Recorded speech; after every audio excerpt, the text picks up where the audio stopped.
30 de dezembro de 2025, terça-feira, sexto dia, na oitava de Natal. Meus queridos filhos e filhas, muito bom dia, que alegria nos encontrarmos. Vos saúdo com a paz de Jesus, sintam-se todos bem acolhidos. Iniciemos este nosso encontro em nome do Pai, do Filho e do Espírito Santo. Amém. Leitura da primeira carta de São João, capítulo 2, versículos do 12 ao 17. Eu vos escrevo, filhinhos, os vossos pecados foram perdoados por meio do seu nome. Eu vos escrevo, pais, vós conheceis aquele que é desde o princípio. Eu vos escrevo, jovens, vós vencestes o maligno. Já vos escrevi, filhinhos, vós conheceis o Pai. Já vos escrevi, jovens, vós sois fortes. A palavra de Deus permanece em vós e vencestes o maligno. Não ameis o mundo, nem o que há no mundo. Se alguém ama o mundo, não está nele o amor do Pai. Porque tudo o que há no mundo, as paixões da natureza, a concupiscência dos olhos e a ostentação da riqueza, não vem do Pai, mas do mundo. Ora, o mundo passa, e também a sua concupiscência, mas aquele que faz a vontade de Deus permanece para sempre. Palavra do Senhor. Graças a Deus. Meus queridos, nós estamos acompanhando a primeira carta de São João. Cada vez que vou começar a nossa reflexão, eu sempre faço essa parte introdutória, né? Para que a gente consiga fixar um pouco.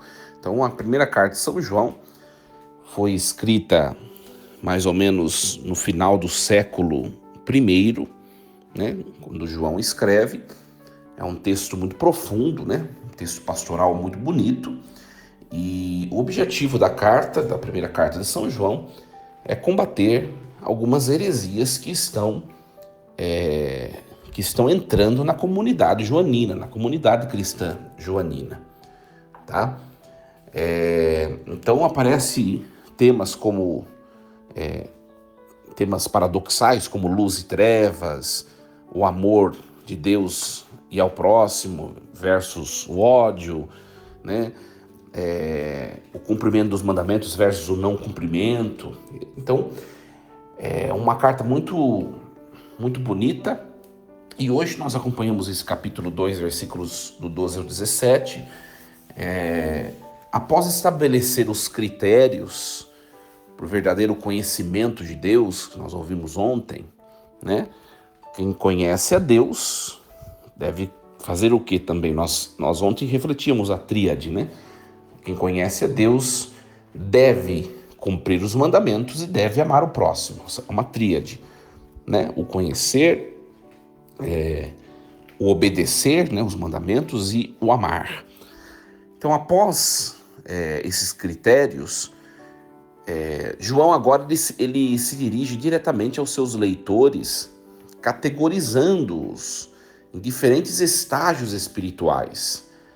Nós percebemos no texto de hoje que ele se dirige aos filhos, ele se dirige aos pais e ele se dirige aos jovens. Então essa perícope serve como uma palavra de encorajamento, ao mesmo tempo um alerta, né? João ele reafirma a segurança da salvação e o conhecimento de Deus para cada um desses grupos. Mas em seguida faz uma transição crucial para a exortação central, o perigo de amar o mundo. Então, João contrasta o amor a Deus com o amor às coisas mundanas. Nós acompanhamos isso e ele nos mostra que esses dois amores são mutuamente exclusivos, né?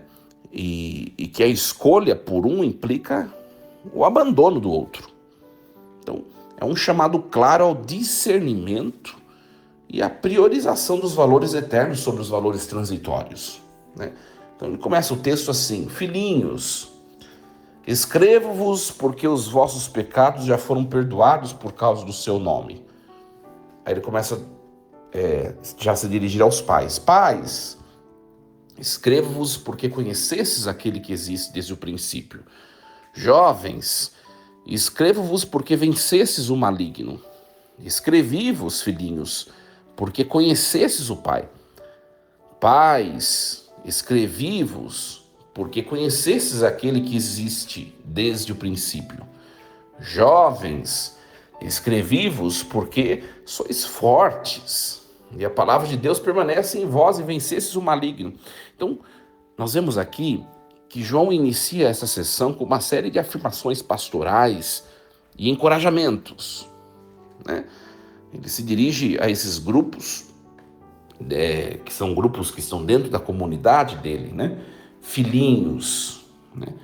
Pode ser crianças, ou metaforicamente todos os crentes como filhos de Deus, nós não sabemos, né? Pais, aqueles que são os mais maduros na fé, e jovens, aqueles com vigor espiritual e que enfrentam batalhas. Então, quando fala filhinhos, talvez eles estejam se referindo aos mais frágeis, né? Depois os jovens são os intermediários em idade e os pais são os mais velhos, né? Os mais maduros. Nós não sabemos o critério de João nessas três categorias, né? Para os filhinhos, ele enfatiza o perdão dos pecados, né? Que é a base da salvação e da vida nova em Cristo. Para os pais, ele destaca o conhecimento profundo de Deus, que vem da experiência, da maturidade de fé, né? E para os jovens ele ressalta a vitória sobre o maligno, um reconhecimento de sua força espiritual e da eficácia da palavra de Deus neles. Então, minha gente, é muito interessante que a repetição, né, e a ligeira variação nas frases, especialmente entre os versículos 13 e 14, serve para reforçar a certeza dessas verdades espirituais para cada um desses membros da comunidade, né? Então, colocando na nossa vida essa passagem, né? Essa passagem nos lembra, gente, que independentemente de onde nós estamos em nossa jornada espiritual ou na nossa vida, em qual fase nós estejamos a viver, Deus ele nos oferece dons e certezas, né? O fundamento do perdão, né? A sabedoria da maturidade, a força da juventude.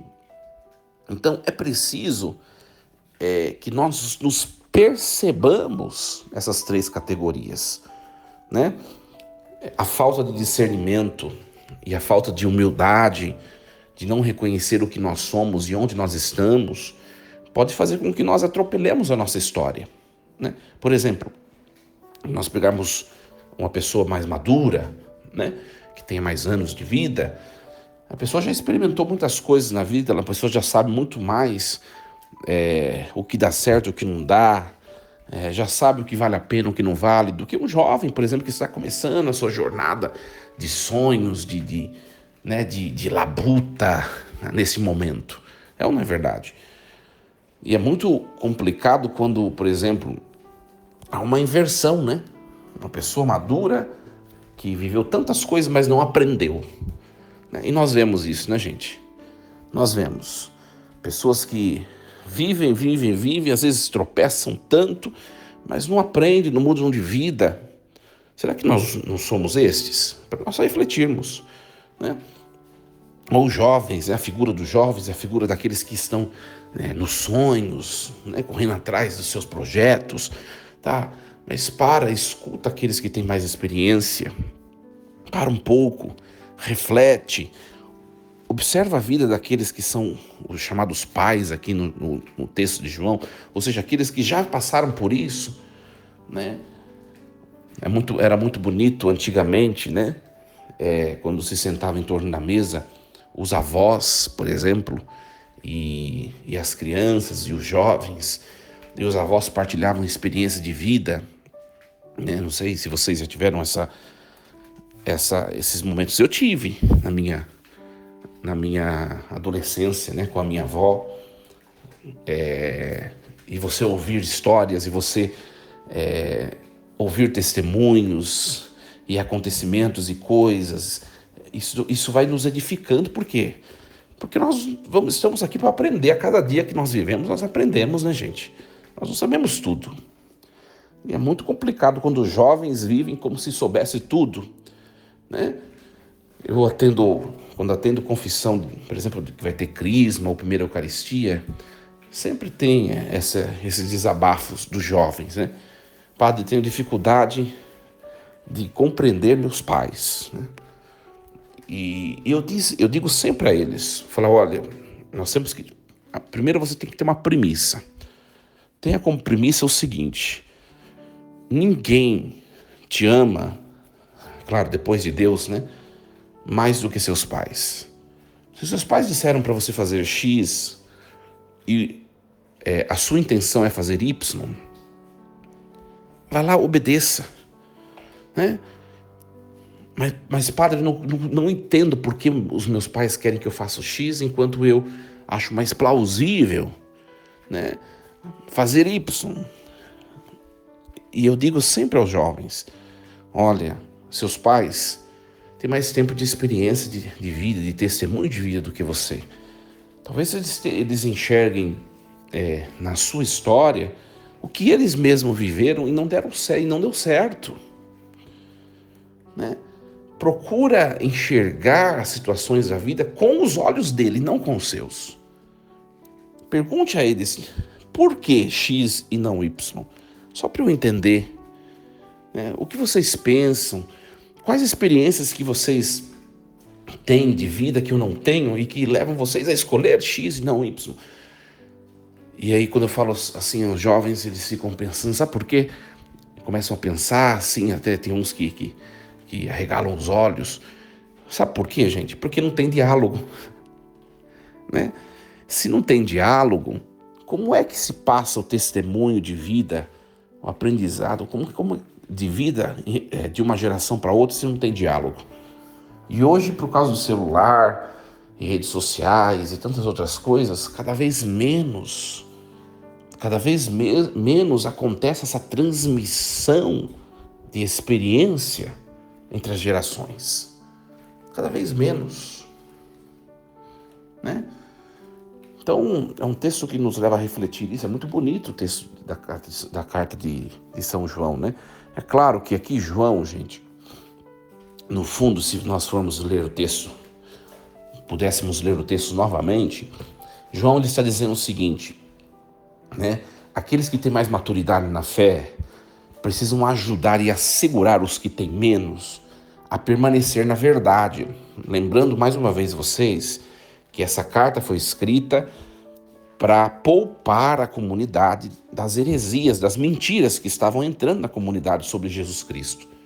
Falsas ideologias, falsas verdades, né? São mentiras, né?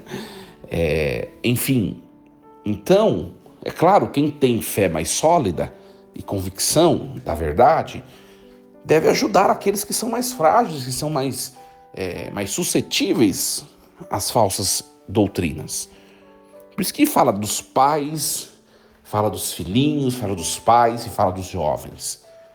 Por isso que quando fala dos jovens, ele fala sempre a frase, quer ver? Nós podemos até pegar aqui, olha lá, o versículo 13. Jovens, escrevo-vos porque vencestes o maligno. Ou seja, o maligno na pessoa desses hereges que querem destruir a doutrina de Cristo no coração desses jovens, né? E depois nós vemos a segunda parte aqui, que é a parte que vai falar do amor do mundo e do amor de Deus, né? Não ameis o mundo, nem o que há no mundo, porque se alguém ama o mundo, o amor do Pai não está nele. Então, após o encorajamento dessas três categorias, né, agora João ele apresenta um alerta sério: a incompatibilidade entre o amor de Deus e o amor do mundo. Então, nós precisamos entender uma coisa aqui, né? No texto joanino, né, o termo mundo aqui não se refere à obra da criação de Deus, Então, o mundo sempre na Bíblia tem dois sentidos, tá, gente? Ou o mundo refere-se à criação, tudo que existe depois de Deus, e isso tudo é bom, foi Deus que fez, né? Foi Deus quem criou, então é bom. Mas o mundo pode representar uma outra coisa, tá? O mundo pode representar, e nos textos joaninos, a maioria das vezes, o mundo representa isso. Representa os sistemas de valores, de desejos, de prioridades que se opõem a Deus. Então, no texto joanino, o mundo não é a obra da criação, mas é um sistema que se criou dentro da obra da criação e que se opõe a Deus, tá? Então, João ele descreve as três principais manifestações do amor ao mundo. Olha só, primeira coisa que ele fala, a concupiscência da carne, né? Depois ele fala da concupiscência dos olhos e depois ele fala da soberba da vida. Então, nós olharmos essas três coisas que são, vamos dizer assim, os três modos de amar ao mundo e não a Deus, né? O que é a concupiscência da carne? São os desejos desordenados, pecaminosos que buscam satisfação nos instintos. Os instintos sem limites morais ou espirituais. A concupiscência da carne. A concupiscência dos olhos diz respeito à cobiça por aquilo que se vê, né? Por isso que fala dos olhos. A atração pelo materialismo, pela beleza superficial, pelo que é passageiro, externo, né? E depois nós temos a soberba da vida, que é o orgulho, a arrogância, a busca por status, o poder, o reconhecimento pessoal, a autossuficiência, que exclui Deus. Então, no fundo, são os pecados chamados da carne, que nos voltam para os demais prazeres, os pecados dos olhos, que diz respeito à cobiça, aos bens, ao dinheiro, e a soberba da vida, que diz respeito ao poder. Tá? Se nós pudéssemos traduzir essas três categorias de apego ao mundo, nós usaríamos o verbo, a concupiscência da carne, né? O verbo ser, né? A concupiscência dos olhos, o verbo ter, e a concupiscência da vida, o verbo poder, né? Muito bem, então essas três categorias, elas abrangem as principais tentações, os desvios que nos afastam de Deus.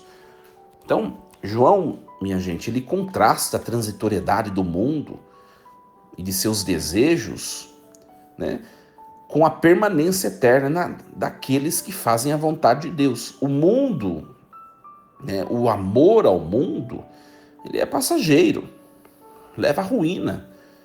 Mas a obediência a Deus garante a vida eterna. Tá? Então, para a nossa vida, esse é um dos alertas mais relevantes para a nossa vida de hoje, né? Nós somos constantemente, né, gente, bombardeados por mensagens que nos incentivam a buscar satisfação nas coisas passageiras. Não é verdade? Né? Sobretudo agora, nós estamos quase na virada de ano, né?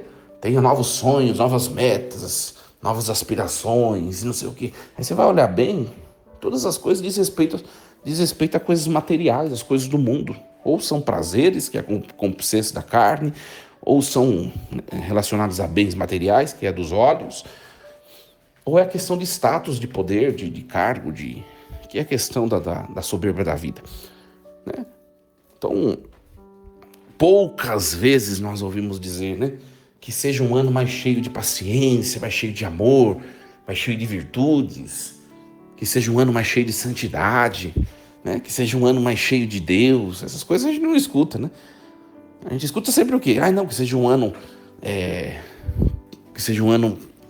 mais cheio de dinheiro, que seja um ano que eu consiga um trabalho bom, que seja um ano...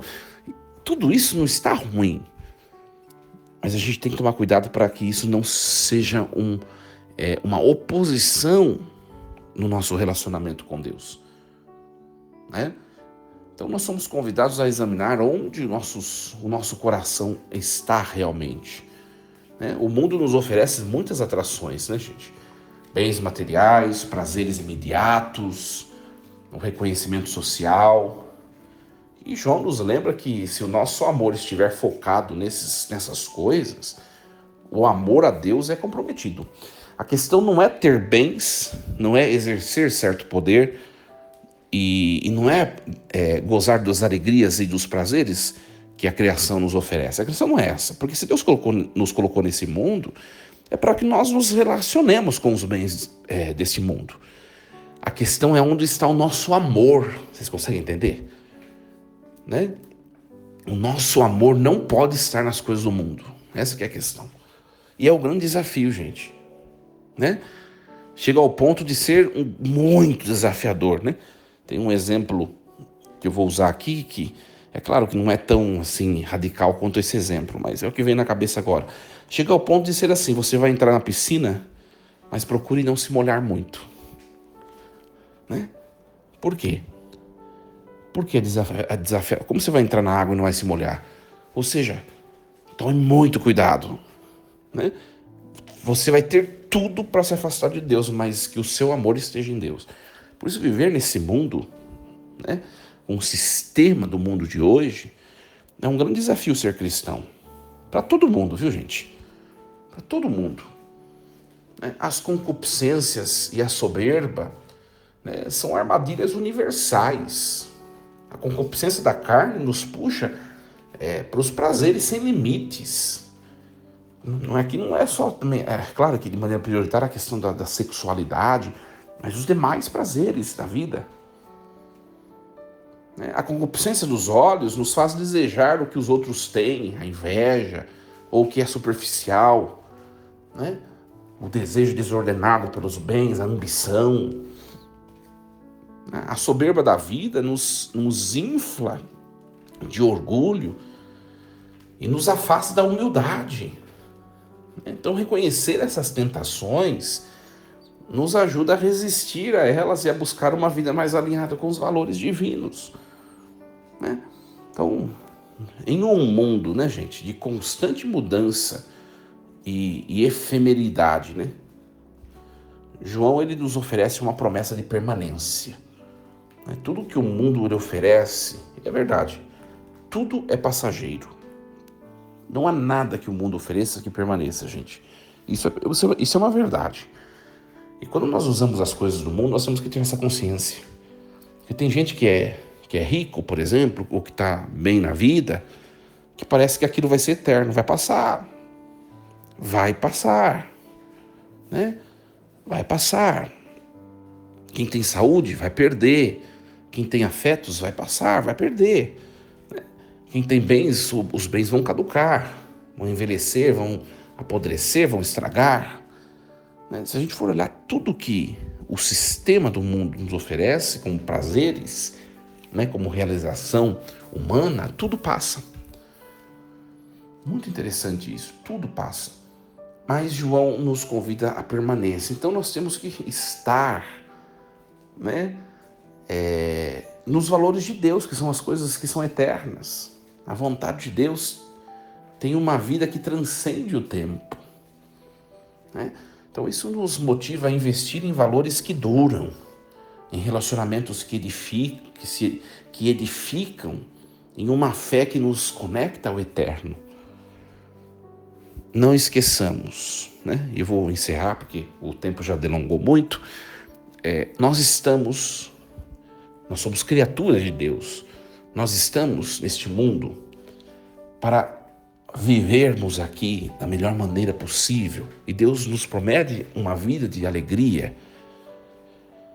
Mas a questão é, coloquemos o nosso amor, o nosso tesouro, o nosso coração naquilo que é eterno, que é Deus. Que nós tenhamos projetos, tenhamos desejos e vontade de possuir, de realizar os nossos sonhos. Sim, vamos correr atrás, arregaçar as mangas, mas não esqueçamos de Deus. O coração deve estar no coração de Deus. Que o nosso coração, nós estamos quase para iniciar nesse novo ano, esteja conectado, unido ao coração de Deus. O resto, tudo que vier, gente, louvado seja Deus. É mérito nosso, é presente de Deus, Ora, Se eu faço um bom trabalho, eu vou ser reconhecido. Se eu sou reconhecido, isso me dá uma alegria imensa. Louvado seja Deus, mas o meu coração não está nisso. Meu coração está em Deus. Consegue compreender, né? Que Deus nos ajude a compreender esse mistério, né? A palavra é uma palavra bem desafiadora, né? Porque nós vivemos em meio às concupiscências da carne, os prazeres, a concupiscência dos olhos, o desejo de possuir, a soberba da vida, o desejo de crescer, né, de se impor. Todos nós temos essas questões, né? Nós estamos por aqui, mas vamos caminhando junto de Deus. Esse é o segredo. A palavra parece um pouco pesada, gente, e é desafiadora mesmo. Sejamos também francos, né? Só que, ao mesmo tempo, é uma palavra de liberdade, né? Ao mesmo tempo que é difícil, não é tão difícil assim. É só estarmos em Deus. Eu sempre falo para as pessoas, né? Às vezes as pessoas enxergam a igreja como o lugar dos santos, né? É claro que a igreja celeste se une a nós, sobretudo na liturgia, né? Nós não temos dúvida disso. Mas nós somos aprendizes aqui, gente. Eu sou aprendiz, né? Se eu fosse esperar a minha dignidade para poder ser padre, gente, eu não seria padre hoje. Eu estou aqui para que Deus vá me dignificando, vai me santificando. E eu vou dizer a vocês um testemunho, olha, olhando para trás, o quanto Deus já me elevou. Eu tenho certeza que você também, né? Tenho certeza que você também. Então, estejamos unidos a Deus. O resto vem por acréscimo. O próprio Cristo assim falou, né?